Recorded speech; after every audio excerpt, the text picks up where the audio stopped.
arbitre sur la deuxième demi-finale fa diggante Ndiaye Ami Fayako El Pichi Niodior Ndiaye Ami Mor Ngemulu Rouge El Pichi Mor Ngemulu ñuul Ndiaye Ami El Pichi Thielo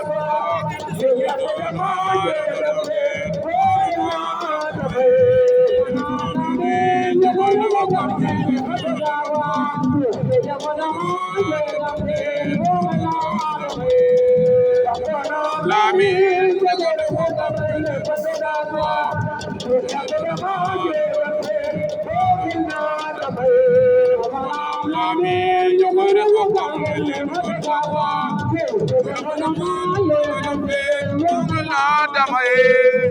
Sejom fo pelero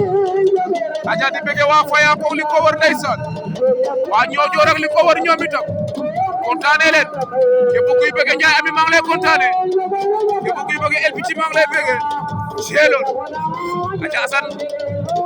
borom Niodior ñu ngi lay bege di la kontaane maa nga na diaspora fa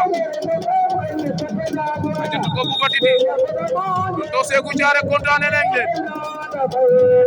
Président Mohamed Sarr ñoo ngi lay bege yow itam borom Sirma Thielo te sama grand Pape Sarr bege naa ko kontaane ko ate sama waaji Cheikh Bakh maa ngi koy bege di ko kontaane ndeysaan borom Felir Thielo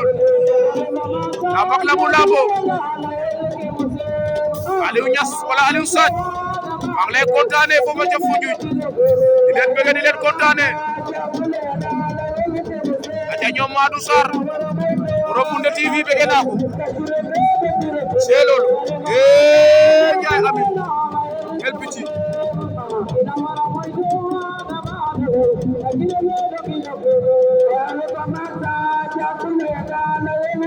aja bege leen waaye ñoo boy bu Fayako kontaane naa leen ak waa Yaakaar bu Fayako war na ko ndogu El Pichi war na ko ndogu ngeen doon ci suuf Thielo El Pichi nee na mooy général jëru na ko ci kaw door ci suuf Thielo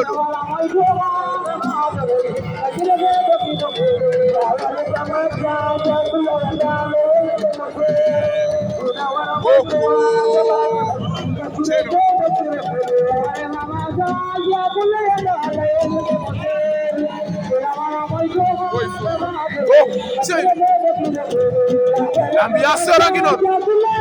l'ambiance de Niodior